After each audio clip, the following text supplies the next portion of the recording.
Still trying to throw the ball. On first and goal, second and goal, panicking at third. Fourth, I'm wishing for a muff. Welcome to the 510 Huddle. It's with the host Isaiah Walters. We got D-Lane in the house, and we got Coach Pat, the head coach of CC. How you doing today? Oh man, blessed, brother. Blessed. Thank y'all for having me. Appreciate having you on, Coach, man. You know, third season at Contra Costa Community College this season. Like we was just chopping up. I got some family over there working with you, playing for you. But we just decided to see you keep growing over there and take that next step. Had the program take that next step. Absolutely, man. I appreciate what y'all doing. I think this is awesome, man. Just young brothers coming together, trying to create a platform and bring some exposure to our area. All the good things these coaches are doing around us.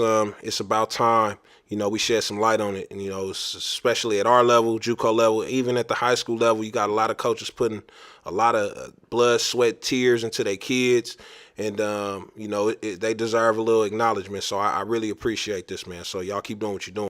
Coach, I gotta start off with this real quick because they touched on it last week when we had Von in. You know, Von played for the Crusaders, but you know I got my East Bay Warrior alumni up in here. You know, so you know how we running things on this side. Hey, we ever played each other? You already know we're gonna rap. I play Crusaders. All our listeners already know.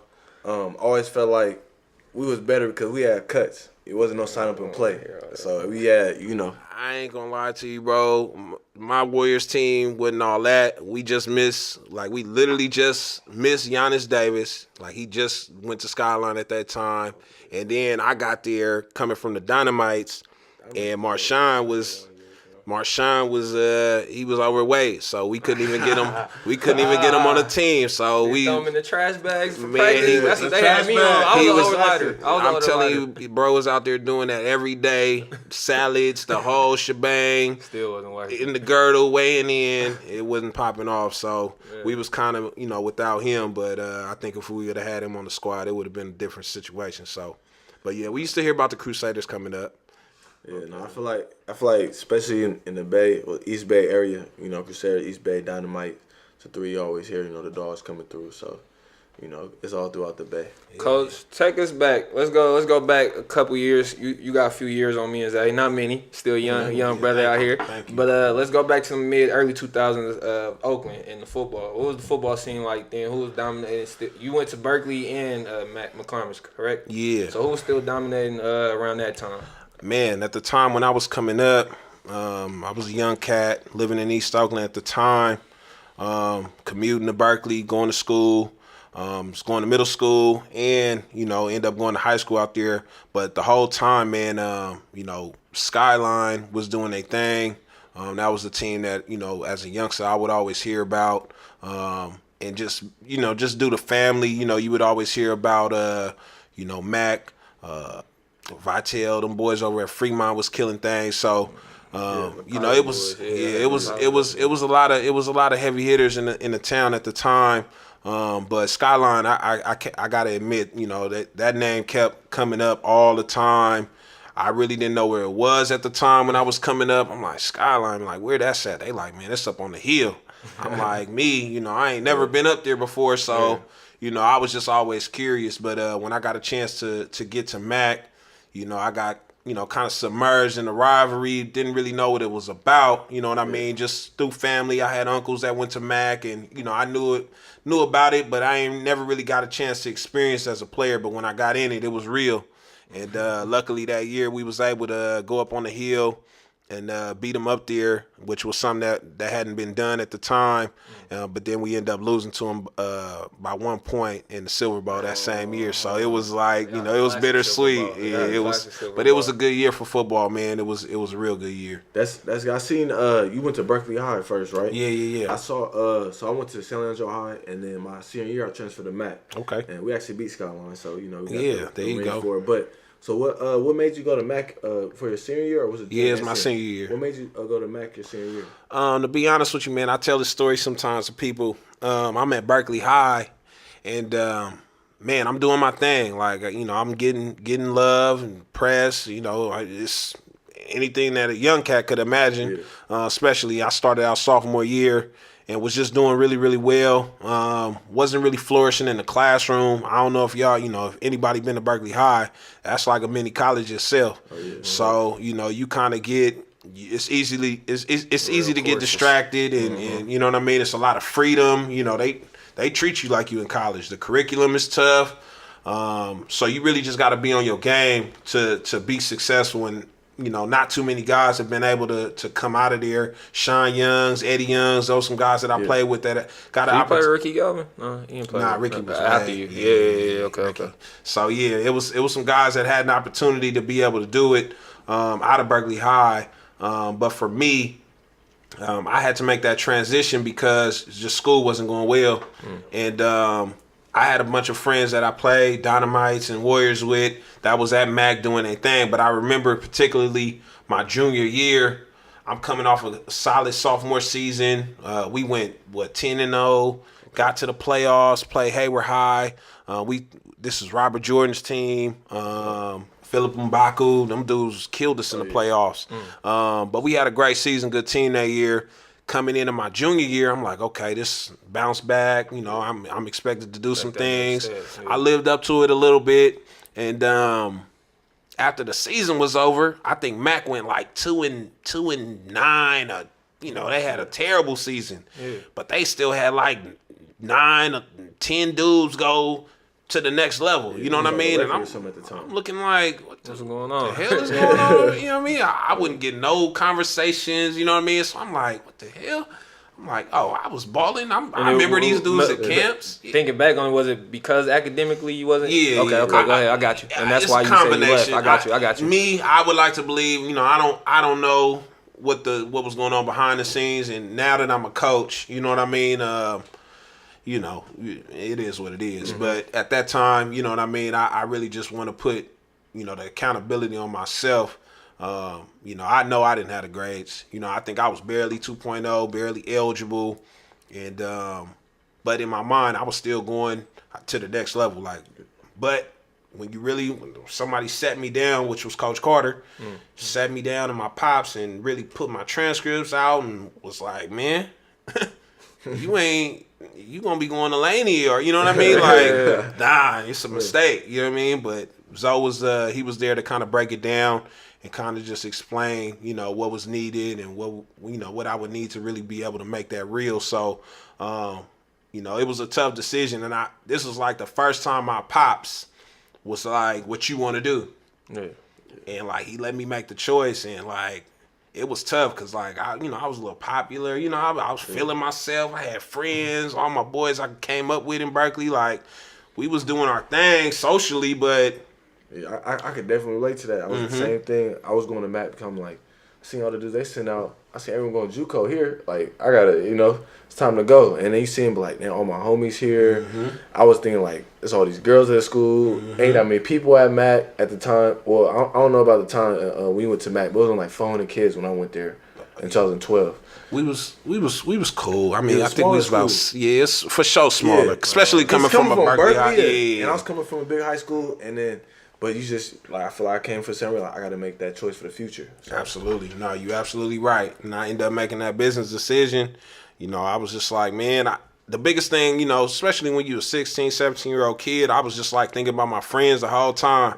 I just got with a new chick and everything. Yeah. I'm like, oh man, it's about to, like, I can't. Yeah. All these things was pulling me back in this direction. But like when I really sat down and thought about it, I'm like, bro, if I stay here, it's not gonna happen. Yeah. And I just told Pops, like, nah, we gotta make the move.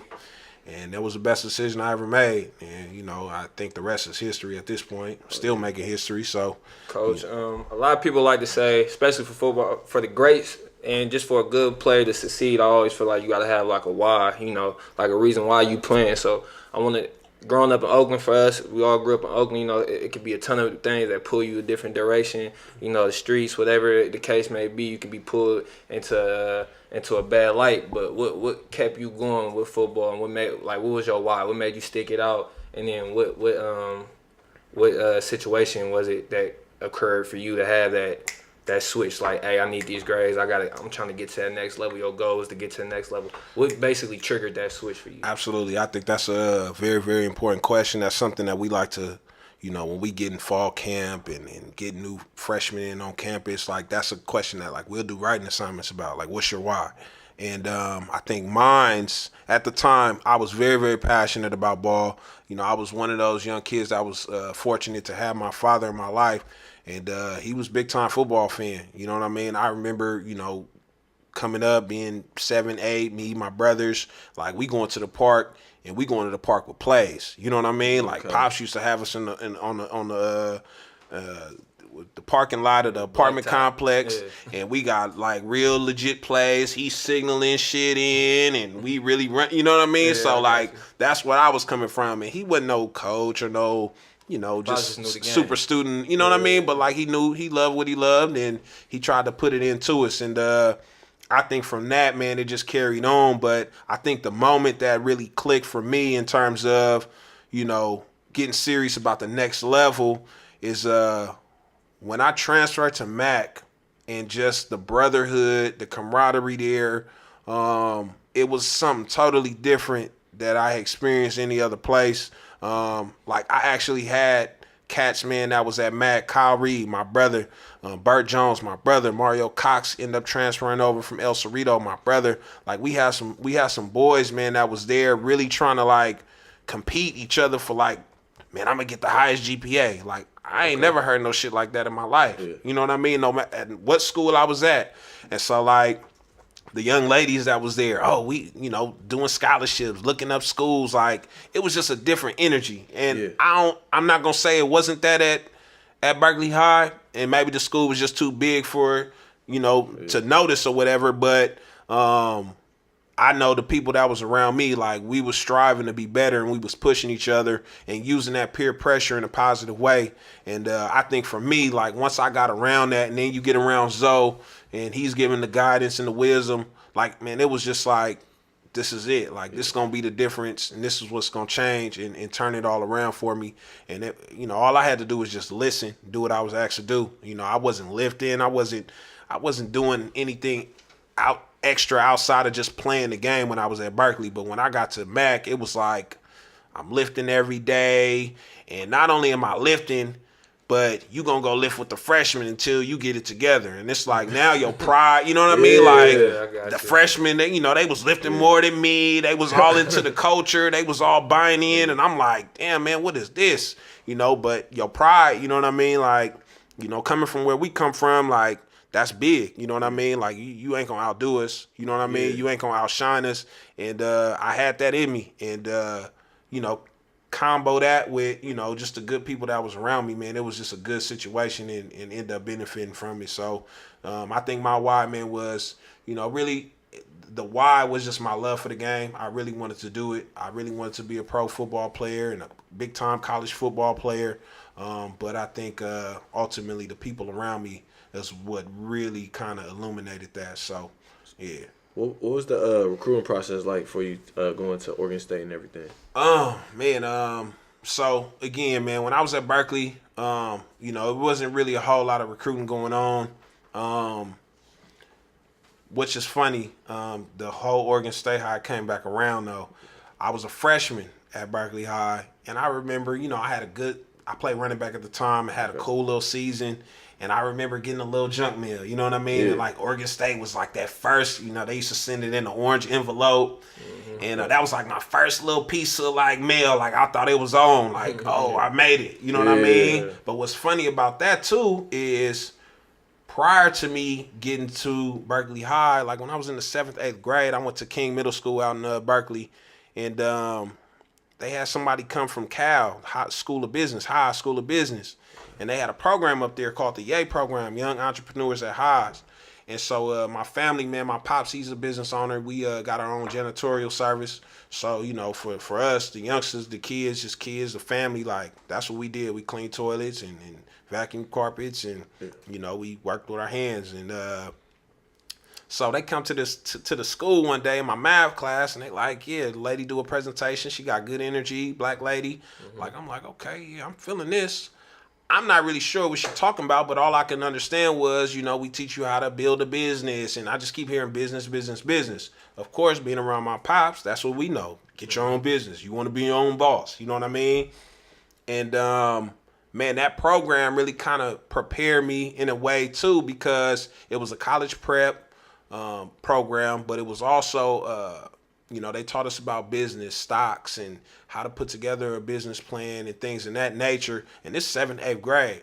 But I remember one project they had us do was look up a college of your choosing. And I don't know how I ended up choosing Oregon State. Like, you had to do, 3 CSUs or a UC and then one out-of-state school. And that one out-of-state school I chose was Oregon State. I don't even know why. Yeah. Then I get to high school, freshman year, first little piece of letter or mail I get, Oregon State. So, like, now the name, you know what I mean? Like, it was sticking. And then, when it came around, once I was a senior in high school, it was like, damn, this is it. So, it was I got a funny story about that. We could talk about that another time.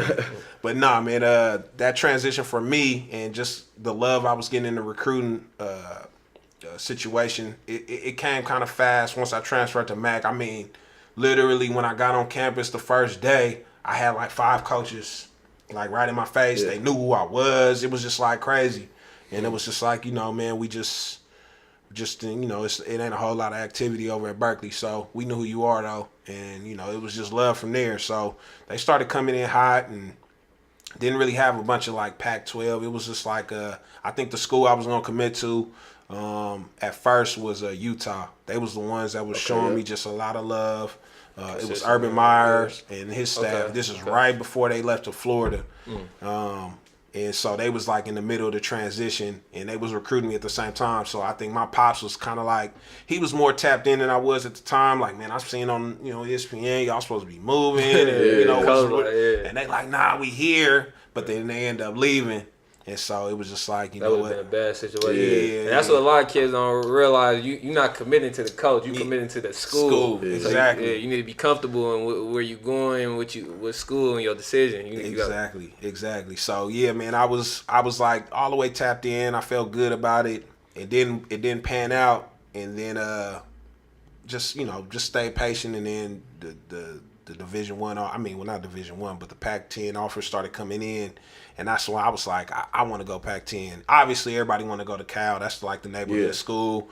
My boy, Kyle Reed, he was already committed like as a sophomore. So like it would have been, we already was doing a good job feeding off of each other, building each other up. When we was at Mac, I'm like, man, this would be perfect. Plus, they had the dream team. Sean was up there, Verdell Larkins, like all them, Rob Jordan and, Deshaun Jack. It was everybody was in the mix.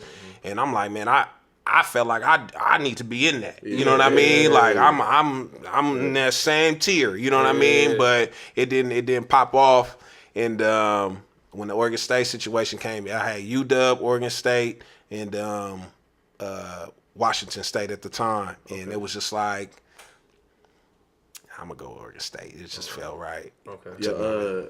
I know the time Oregon State, y'all upset at USC, right? Y'all beat number 1. Yeah. How was that? We beat them twice, man. My time. Y'all was good when y'all was there, though. Yeah, man. We had a good team. I think somebody was telling us we the winningest that time, 2005 to 2009 was the winningest or the second winningest group that was up at Oregon State. So very, very proud of that. We did a good job. Mike Riley, great head coach. Great teacher. We had some great coaches there. Nigel Burton was my DB coach starting it off, and then Keith Hayward. He's a DB coach over at Oregon now. But I had some good coaches. Mark Banker, defense coordinator, man. I was around a lot of good men. But Mike Riley did a good job of just leading the group and just taking blue-collar guys. Like, he wasn't really hell-bent on, we got to get the 5-star, 4-star guy. They was more, hey, I'll take a guy with no stars, and if he hungry, we can develop him and get him right. And, we'll put him in the incubator, get him big, get him strong, get him smart, and just plug and play. Let's go. We played DB there, right? Yeah, I played cornerback at Oregon State. 2005 to 2009. How much weight you gained when you got to college? How much they put on you, coach? Man, when I got there, I walked in the door like 165. And I think by the time I got red-shirted the first year, I gained 15 pounds. So by the time I started playing, I was about 180. Okay, yeah. And then I finished my career like 183, so it didn't really fluctuate too much. Mm-hmm. Yeah, man, I went to school in the South. They put about 15 on me my first semester out there. Well, I was eating good. Yeah. I was eating good in Louisiana. So it's a different vibe. So after Oregon State, what made you like, okay, I want to coach now? Like, what got you into this coaching? That's a good question. It's something I talk to my players about a lot. Again, going back to my upbringing, my pops was real instrumental in just making sure that we understood that, you know, we need to make sure that we always had a plan B, C, and D.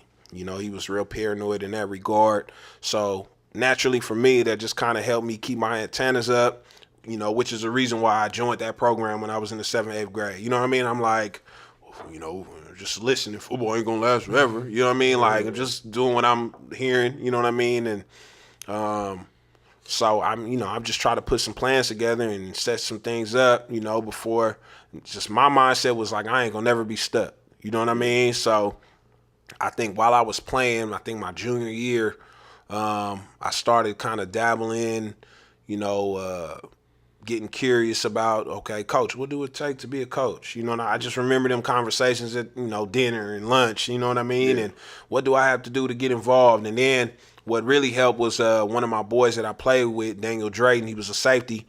He was 2 years ahead of me because he didn't gray shirt, but I think he's really only like a year older than I was.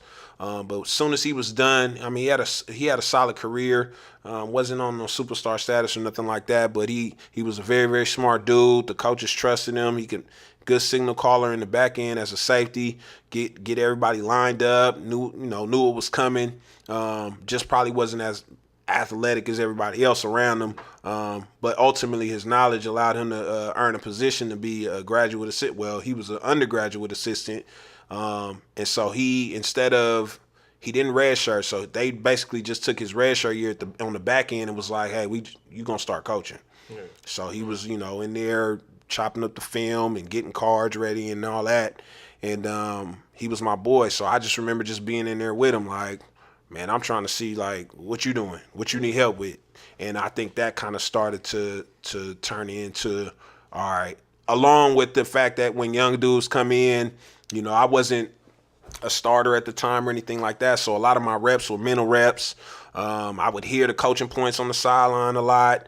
I was able to, you know, take what I was seeing on the film and be able to process it and articulate it in a way that even the starters can understand. And, you know, sometimes when the coach is barking it at you, you hear it, but you're probably not really understanding it. And so I think I was, like, at the time, that buffer in between my peers and my coach. So with that, I'm just like, you know what, like, I'm kind of all right at this. So let me see what else I got to do to get in the mix. And from there, just kind of, you know, just made sure I was in the right conversations and in the right rooms. And from there, once I graduated, you know, I was like, you know, I deserve to give myself a shot to train and see what the pro thing, you know, looking like. But realistically, I kind of had a feeling like, you know what, like, I don't have a lot of film. You know, I wasn't a big-time starter or anything like that. But I do have something to offer, and if somebody bite, but just not knowledgeable of the process, I didn't have no representation. You know, I'm just like, I'm at the tryout, what's happening, who won it? You know, and I would always get, you know, conversations afterwards, but, you know, who's your agent? And those questions come up, and I ain't really have nothing for them. I'm like, man, do y'all like what y'all see or not? You know what I mean? Like, ain't no need for no middleman. Yeah, you know what I mean? Like, but you know, it's a political game that goes with it, and unfortunately, it didn't work in my favor. But it ultimately led to, you know, I came back home after being in Arizona for a couple, you know, about 6 months, and Lonzo Carter just got the job at CC, and my pops was like, man, you need to call Zoe. You know he over there, he just got the job at CC. So I called him up. He like, man, what you doing today? I'm like, man, I ain't doing shit. He's like, man, we start at 3 o'clock. Come on up, and we can talk. And it's been rolling ever since. And he allowed me to come on and volunteer. And so your first coaching stint was at CCC, yep, right? Yep. You started out as a secondary coach. Yeah. Okay, so under Coach Carter, you know, if you're from the Bay Area, we all know how influential Coach Alonzo Carter is. How did he impact you as a young coach, and then what were some things you learned under his tutelage? Oh man, Zoe, I think the biggest thing and goes back to when I was playing for him at Mac. One thing I always admired and paid attention to was just his ability to be able to be in this position of leadership, but in my mind, you envision the leaders or the head coach or, these people in these positions to be and act a certain type of way, talk a certain type of way. And like Zoe was able to be successful, but still be himself. You know what I mean? And that was something that it really helped me look back and see, especially once I started to feel like I wanted to coach. I'm like, I'm looking at coaches around me when I'm in college, and I'm like, I just be like, why he acting like that? You know what I mean? Like, you know what I mean? Like, trying too hard. I just didn't understand it. Yeah. And when you young and you ain't sure, like, in my mind, I'm thinking like, oh, well, that's just how you gotta be. That's just but like one thing I learned from Zoe was, you just be yourself. You know what I mean? And you kind of develop your own style and how you want to do this and get through to the kids. And one thing I could say is, man, he was very, very relatable, and that was something that really, really helped, especially when you in an environment like West Oakland and you in Mac, and it's like you gonna have young men that's coming with a whole lot of baggage and a whole lot of issues, but still be able to get through to them and make them feel like they got love here. I thought that was big, so that was something that I picked up, and I'm like, you know what, like, I just want to make people feel the way he made me feel, as a youngster, and but continue to enlighten them and let them know like you mean business at the same time. And I was able to watch him balance that, and I thought that was pretty cool. So I can definitely say he influenced me in that way and kind of helped me kind of look within to see not, oh, I want to be like Carter, but how can I develop my own sense of my approach, the way I want to do it. So I really, really appreciate him for that because that opened my eyes. And so, like, having him as a high school coach and being that way, like, if anybody been around Carter, been at a camp or whatever it is, like, he's that get in your face, cuss you out. Like, he gonna let you have it, but he's also that love you up at the same time. But when he hard on you, he hard on you. And if you one of those guys that got the skin to take it, like, you'll be successful. And I just use him as like, hey, if I can get through this, I can get through anything. Because you just never know. I don't know what the coach is going to be like when I get to Oregon State. He might be, I don't know. He might be on some Bobby Knight type, you know what I mean, yeah, teeing off on me, you know what I mean? And it's like when you're a young kid and you chasing your dream, you put in an awkward situation like, man, do I get off on him, you know what I mean, and throw it all away, or do I just, take the lessons and just, you know what I mean? But it puts you in a situation where it's like, you know what, like he really prepared me, like, if it's going to be like this, I'm going to be ready. And everything else from that point was downhill, but, it was good to be able to kind of go through that, and it allowed me to kind of create my own identity. So I'm not a get in your face, and coaching with him a lot of the times, he'd be like, man, especially when I was starting off, he'd be like, man, you got to let him hear you. Get in, hey, you too nice. And I'm like, man, so bro, I'm really not trying to be you. You know what I mean? And that was tough. You know what I mean? That was real tough, because in my mind, it goes back to when I was at college, like, man, why is he acting like this? I'm thinking in my head, like, man, why does Zoe really want to be? You start to question yourself, like, damn, is this how I got to be a good coach? You know what I mean? Like, I done seen coaches that was nice and cats run all over him, but I think the ability to watch him and see how he related to guys too, that was helpful, because now I'm like, okay, I'm a cool enough dude to where, and I know how to, he got gifted gab, but I feel like, my game is pretty smooth too.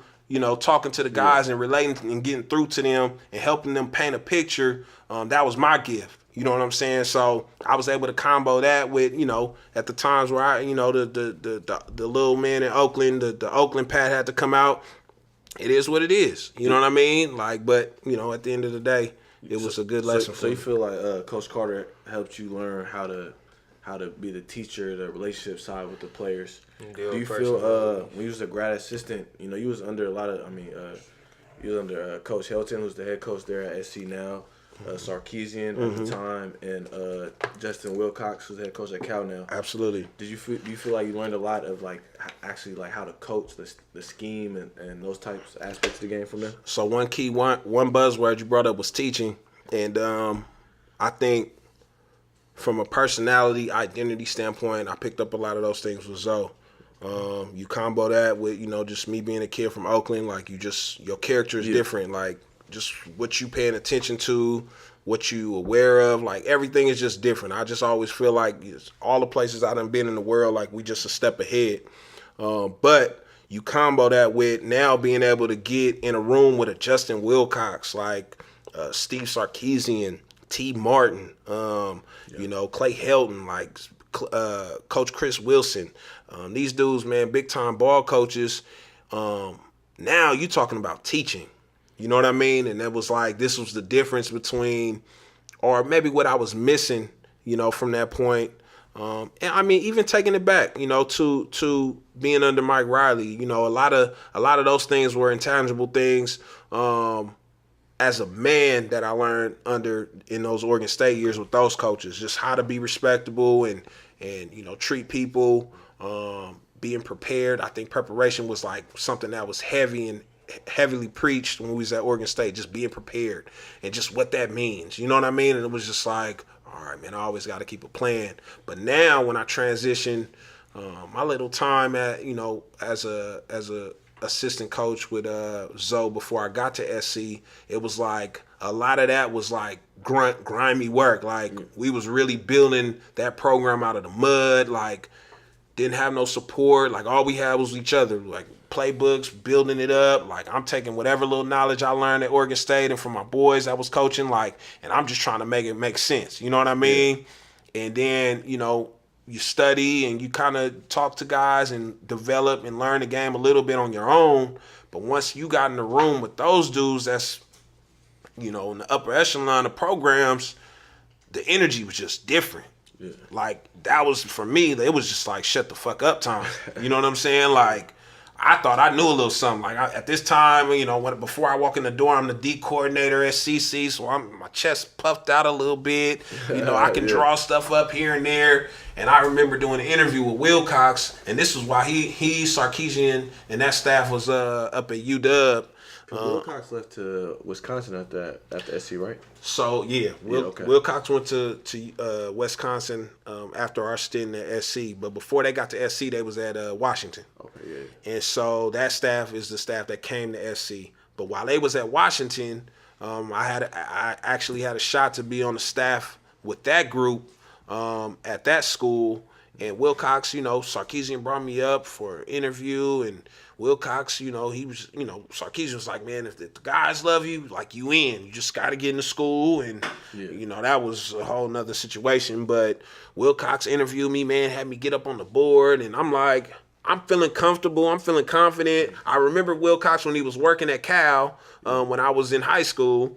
And so you worked at Cal before? Yeah, Wilcox was when Marshawn and all them was there. Wilcox was the outside linebackers coach, so he remembered me from recruiting. He worked his way up the whole West Coast. Yeah. Oh yeah, Wilcox is the man. Yeah. So yeah, he remembered me from recruiting, and when my name came up, he was just like, oh Pat, hey Pat, and so he got me up on the board and was talking ball to me, and like, I'm thinking I know what I'm doing. I'm drawing the shit up the wrong way. I'm just nasty. And he like, all right, man, that was good. But, he just started giving me little, just dropping jewels on me. Like, all right, man, you want to come up here, make sure it's neat. Draw with the pen this way. Just little minute details. Just, like shit you wouldn't even think about. Go a long way. You know what I mean? But, like, that was the difference between him feeling confident in bringing me on the staff when they got to SC. You know what I mean? So he was able to see me grow. But once you get in the room with them dudes, and them dudes is like talking ball, bro, it's like a whole nother language. You know what I mean? And it was good for me to see, dudes like that, him, Sarkisian, T. Martin, like I said, them dudes was like brainiacs. Shout out to my group. Ricky Brown, my boy Drew Pearson, Kenato Hudson, DB coach over at Illinois right now. Okay. Ricky is over special teams coach over at Boston College right now. And my boy Drew, he always went hard. But our room, our GA group, you know what I mean? Like we, just like when I was at Mac, like we was pushing each other. All right, man, Wilcox gonna come in here, quizzes, get on the board, let's go. Boom, boom, boom, boom, boom. And it was just like a whole nother language for me. But I'm very, very appreciative of that experience. because it helped me develop into a better coach. You know what I mean? And I'm still learning. You know what I mean? Cal just had a clinic not too long ago, and Wilcox, open arms, brought me in the office, and it was just like old times. So, yeah, man, when I made that transition into SC, it was like a whole nother world. But that's funny how Wilcox is like seeing almost like your whole football from high school recruiting to grad assistant to UW. When you say you remember, right? Yeah. So now it's like I'm pretty sure you crewing some of your kids and stuff. So it's like it's full circle. Like what's crazy, man? Like even though the 2 years I was at SC, like Wilcox was sitting there, you would have cats come in and visit. You know what I mean? Mm-hmm. And like he could just pull a name up from just like 6 years ago. Oh yeah, I remember this high school, this mom name. I'm like, damn, like. So he was just like, he for sure remembered me, and it was cool. Like it wasn't nothing fake about it, and it was love. So like being around all these different type of coaches, different programs, as a head coach at such a young age of a JUCO program, what is your long-term goals as a coach? Like, what do you do you see yourself as, Man, I know I'm long-winded, but this is something that this question, for me, the goal ultimately is to be able to create a platform, man, where it's a big picture situation for me. It's not like an individual situation where I'm like, oh man, I want to be the head coach of the Raiders or shit. Like, if that come, it come. You know what I mean? I'm focused on the task at hand right now. But ultimately, big picture for me, I would love to be able to be in a position where I can continue to pull young coaches up and continue to develop coaches. And if that's being a coach or, having some type of situation, I don't know what it is at this point. You know what I mean? But all I know is I want to be able to recreate a cycle that allows young coaches that come from impoverished areas, coaches that, do want to be in these positions to coach, but maybe don't know how to, what steps to take, how to act in, in that world. Like, I want to be that guy that kind of gives them the opportunity and the platform. And that's really what I'm trying to do with my job at CC now. Ultimately, as a coach and running a program, your job is to be successful and produce on the field. But behind the scenes, I want to be able to create an environment where guys are learning as coaches, so that way we can continue to build more leaders in our community, and that's big for me. You don't have a lot of them, and a lot of them are football coaches, here and there trying to make it happen best they can, coming from jobs, and it's a struggle, it's tough, but ultimately I would love to be able to get guys that are serious about this, on the platform with Wilcox. And that way, when you got a network and a tree of guys that are taking care of each other when they're on that stage. And unfortunately for a lot of us, men of color, it's not a whole lot of us, in that rank. So, when a job opens up and, a guy that's qualified doesn't get it because he's not in that particular circle, like that's, it's a little discouraging, you know what I mean? And, I was able to see it firsthand, and I'm just now learning about it. I'm in the coaching world now, and I'm learning about it. People get backdoored all the time, man, just based off relationships. Absolutely. Yeah. I mean, and to be real with you, man, like, shit, I mean, even me here now as a head coach, like, you gonna put people on that you feel comfortable with. You know what I mean? Yeah. So, me, a man of color, black man, like, I'm not gonna be no different. You know what I mean? Yeah. But it would be good to just kind of, I mean, I wouldn't say even the scores, but, I just want to be able to create a equal situation, where we all have opportunities. And, I just think in our community, when you do have a couple of guys that are in a position to pull guys up, it's some apprehension there. You know what I mean? Because, you may not be sure, what he's going to bring to the table. You probably don't want, the next brother to mess up your situation. You know what I mean? Like, you could see that. You know what I mean? And I really want to be able to not just get guys on the next level, but, like, develop guys so that way more guys, whether you white, black, Mexican, whatever it is, like, you feel comfortable about the product that's, you taking on. You know what I mean? So I really want to continue to grow as a coach, grow as a man, just get better. And that way I can pass it down and pass it around so guys feel confident about what they're doing And I think these days a lot of dudes just talking. You know what I mean? Oh, I want to do this, I want to do that. And I'm really like, okay, well, let's get it. You know what I mean? And I'll use my platform. If I take an L, you know what I mean? Because I gambled on a guy that wanted to try to do this, I can sleep at night with that. You know what I mean? So, but then with that comes, you know, you'll get more out of your young men, and they'll be able to see that cycle being developed as well. So I just want to get as many of us off the street as possible, man, and just develop a cycle that we can be proud of, and we need it. You know what I mean?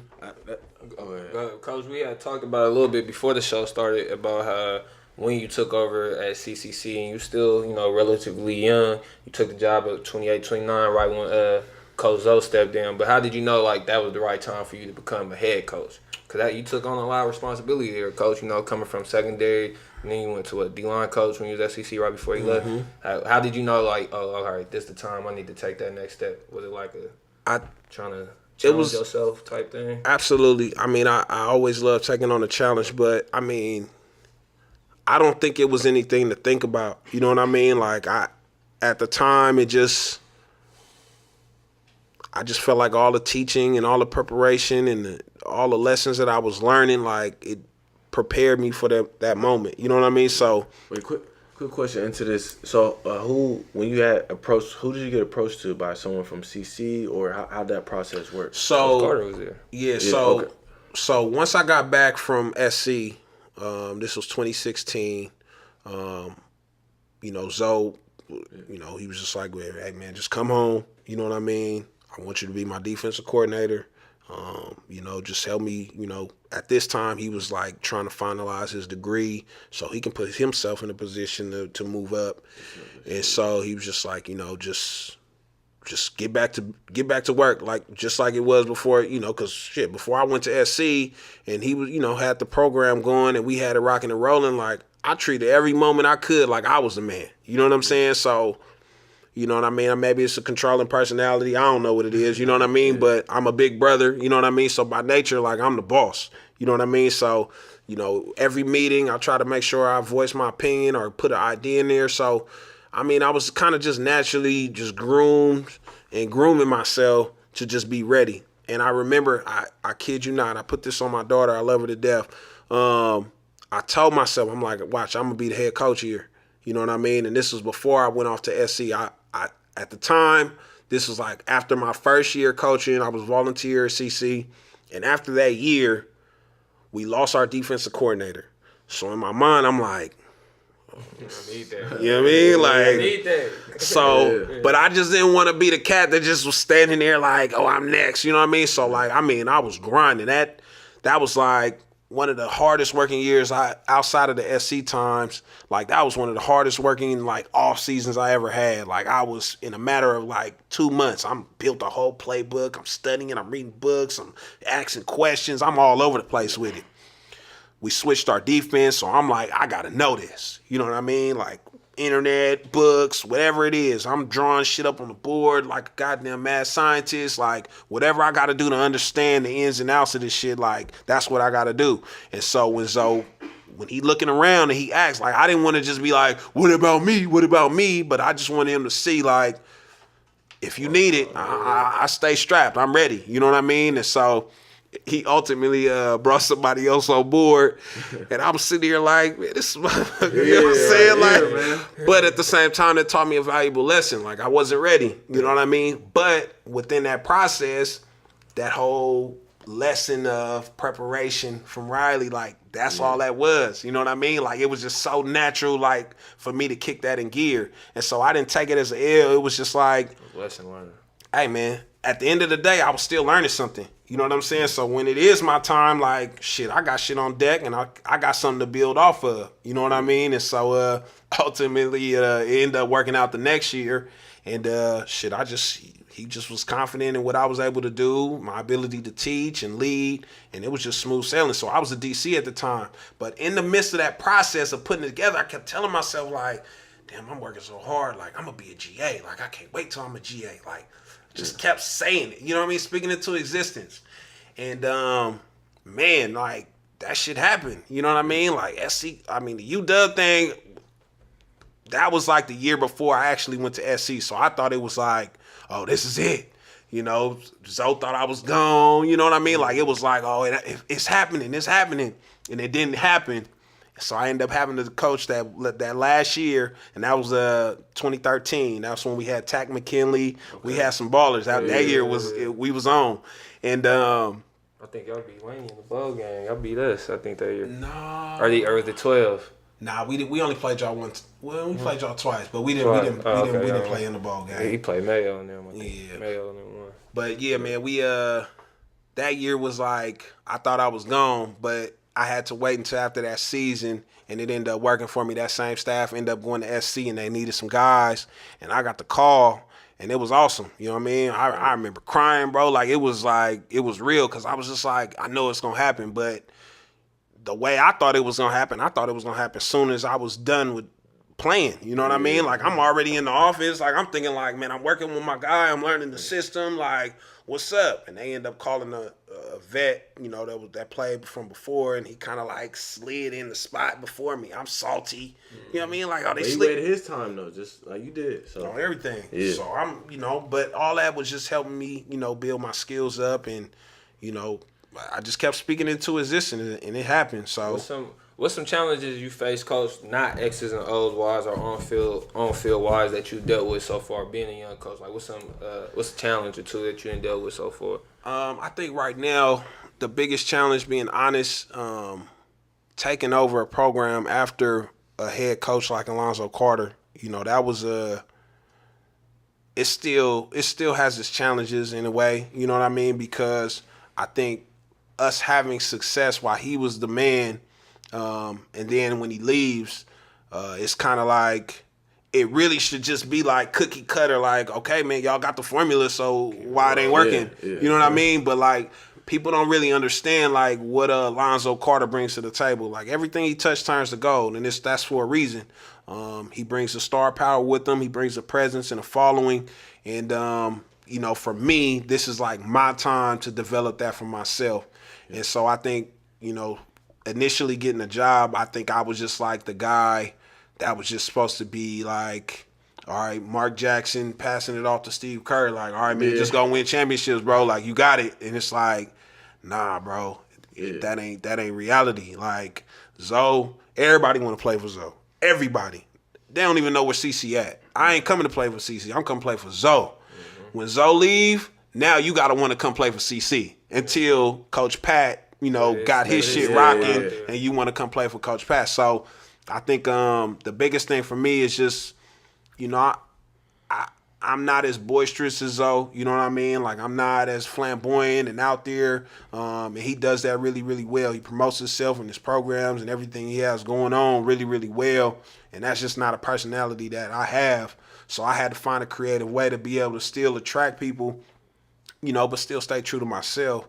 And it's still a challenge, you know what I mean? Because, you know, you're going to find yourself, you know, you're going to have to compromise something, you know what I mean? And, you know, sometimes I had to be a lot more out there than what I want to be, you know what I mean? But, you know, I got to step outside of my comfort zone to make sure, you know, our program gets what it needs. And, you know, I'm still learning how to do that. And it's been a cool journey so far. But, you know, in terms of challenges, I think that's like the biggest one since I've taken over as a head coach, following a man like that. So I think like I'm really growing into my own. I'm getting comfortable with being in the position, sitting in the chair.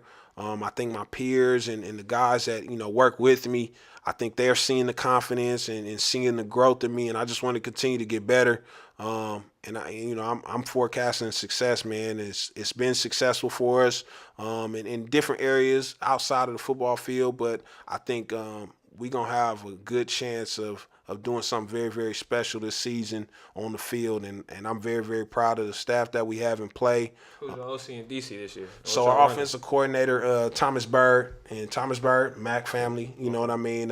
Played at Boise State. Has been on the trail in terms of the next level the past couple years. NAIA schools, some D2 schools, GA'd over at Boise and Arkansas State. So he's very, very familiar with, you know, all levels, and just his ability to teach scheme is just like amazing. So, he was a 4-year starter at Boise, just all world, just know the offense in and out, like started as a fresh, like he, couldn't ask for a better OC. And his prowess as a recruiter is like amazing. It's something that, we definitely need in our program at this time. Just, not being successful in the field and kids not really feeling, the Contra Costa area in a sense, like, oh, where's CC at? Like, a lot of people don't even know where CC is.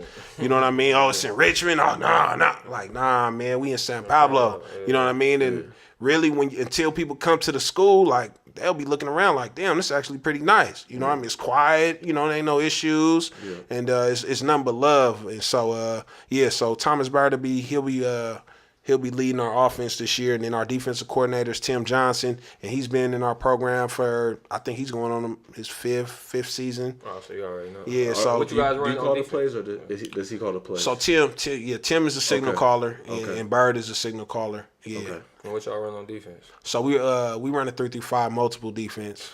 That's what I ran in college. I love that defense. Yeah, man. so they're best for the new age offenses. Yeah, absolutely. And I mean, for us too, just having to be, a little bit more strategic with our approach and the type of players that we get. You know what I mean? Ultimately, I would love to be able to run some type of 3-4 defense, but you got to be able to have a certain type of animal in the trenches when you running defenses like this. So the 3-3 multiple.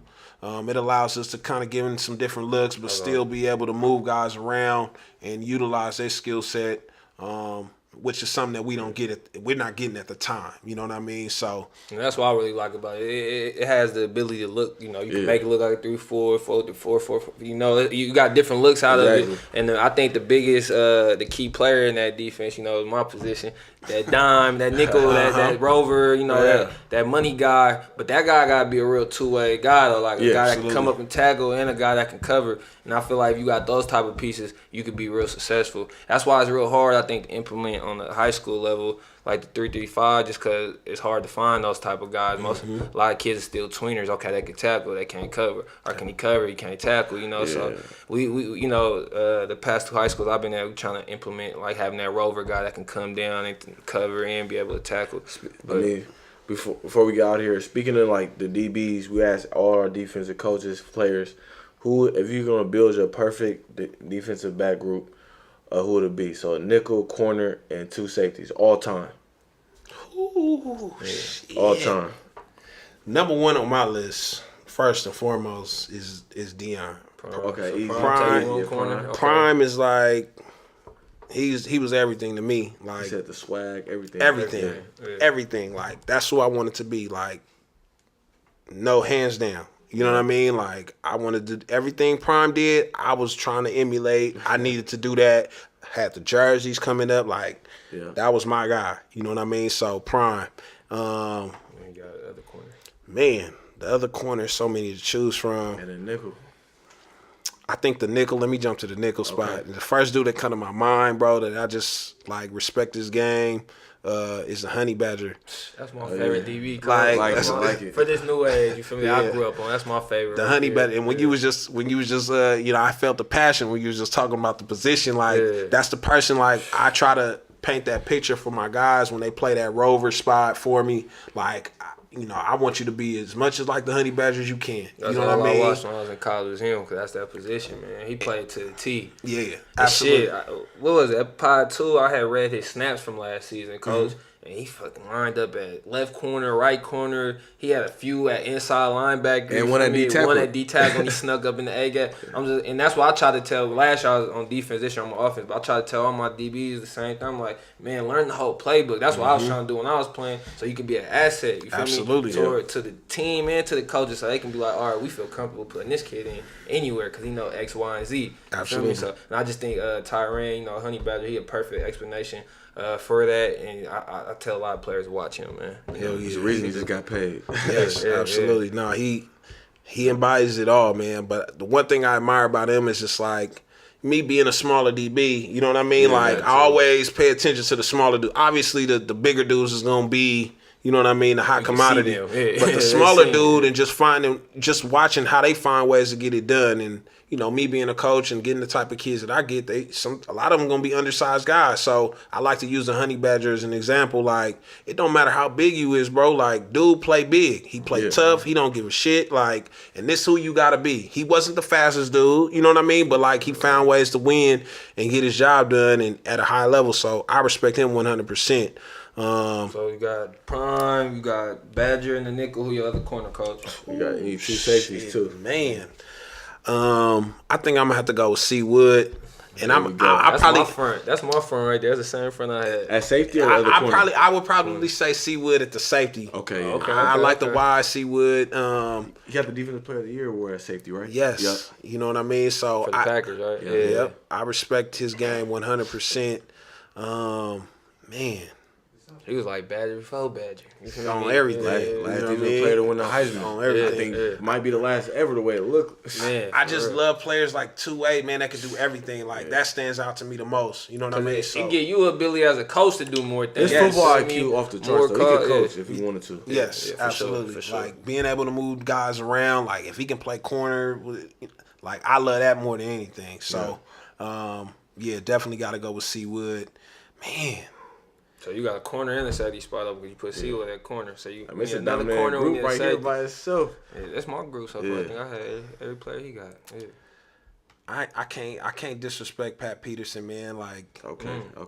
the speed, you know what I mean, is unmatched. Size, cover. Being able to lock it down, I think he gets it done. And then let me think, another safety. Safety. Man, y'all got me on the spot right now, man. Well, this thing of safety gonna show your players like, hey.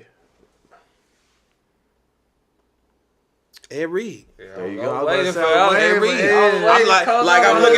I'm looking at my group like, okay, I got locked down. I got a guy that can do everything. 2 guys that can do everything. Okay, who gonna take care of the middle of the We field got for Pat me? P and Dion. We got Honey Badger, Seawood, and Ed Reed. Man, it's all ball hawks on the field. I need it. Yeah. Was that my group? I don't know. I had a lot back there. I think we had that's the same group we've I had been the getting same everybody. group, yeah. I think we've been having I think Eric Carter put Shane Bailey in there. He put Champ. We had Darrell Reeves in there. But a lot of safety. Did we have somebody say Troy once? Safety? I don't think nobody everyone had said Troy. Ed and C Wood and Dion. Those been like the 3 most consistent. Those 3. See, if I was to swap, I'd throw Troy Polamalu. I ain't taking Honey Badger out, bro. It's gonna be out of Troy and C Wood, but I think Troy to me he was like the poly version, the big version of the Honey Badger. He did it all, linebackers, He was really happy. He was taking real backer reps. Snap counts. That's what he's famous for, jumping on the ball. Yeah, absolutely. He spoke on Ed. Ed still wanted, and I can't remember Sean what Taylor, game it was. Rest in peace. Yeah, a lot of time. A lot of wish people we could have seen a lot of the people 10-year break career. down this play, and it was for sure against Peyton because I remember watching it as a kid on TV. He's still the only person I ain't seen Ed at free safety line up on the opposite numbers than and beeline his ass to the sideline to pick something off. I ain't never seen no shit I feel like like that. Ed Reed. I ain't never seen no range like that. No, I think Ed Reed is where you see a player where athleticism, IQ, and heart all in one. Because you might have like a freak athlete. Oh, he good IQ, but all 3, that's rare in sports. Yeah. Like that was my game when I was in high school coming out. Like I think I had 8 picks when I was at Mac, and it was just like I gotta be like Ed Reed in this situation. You know what I mean? Like I gotta open up, get there, and get the ball out of the sky. So I was a ball hawk, so I was always admired that. Way. I'm like, man, I'm trying to take that ball. Absolutely. I'm always about trying to get that ball back. So I don't really like those. Yeah. But man, I appreciate you coming on the pod, Coach Pat. Man, I would love to come back, man. Wish and you talk the best some more. this season. Absolutely, Definitely, man. I appreciate y'all. Hopefully Put CC back on the map, man. Yeah, Get y'all man. back right, Coach. Let's get it. Exactly. Let's get it. We ready. Before we head out, any top players you want people to look for coming out CC this season? I think right now, man, we got a good group that's developing. Victor Gabriel, I know it's your cousin. He's a guy that we expecting to come out the gate. Our quarterback, Jalen Tragle, he's been doing a great job. Salesian kid. He's been bounced back from Western Oregon, but he's been doing a great job of just being a leader for our group this spring. We lost a lot of guys this offseason. So we got a young group coming back, but Jalen Tragle, Victor Gabriel, these are some guys that we're expecting to come and really kind of lead the charge for us on offense and defense. We got another guy, linebacker, Julius McDade, came from Washington, and been doing a good job and just being a leader, this spring. So we're looking forward to a lot of these young dudes stepping up. They, still got to make a name for themselves and kind of step out of the shadows a little bit from some of the guys that just left our program. But our quarterback, Jalen Tragle, I think he's going to do really, really well this season. So can you throw your social media out there for other people? Absolutely, man. Twitter and IG is CC Coach Pat. Once again, at CC Coach Pat. And man, I'm on IG. I'm on Twitter. I don't do the Facebook no more. I had to, step away from that. But man, I'm on Twitter, Instagram, Coach Pat Henderson. Man, follow me. Again, we Contra Costa Football is our IG and Twitter. So go and look us up and tap in with us. We got some great coaches: Alex Begginger, Thomas Bird, Tim Johnson. A lot of we got some young coaches coming up in the ranks. I'm excited for. Just looking forward to a good summer and just getting prepared and getting ready for the season, man. We trying to take it all away. So our catchphrase is develop to dominate. That's what we about, So, hey. Love it, man. Wish you the best. Appreciate it again coming on. And, hopefully we have you back soon. Oh, absolutely, man. I appreciate what y'all doing, man. Good job. Thank you, Coach. Thank you. Good, man. Still went for it. It's time to change the club.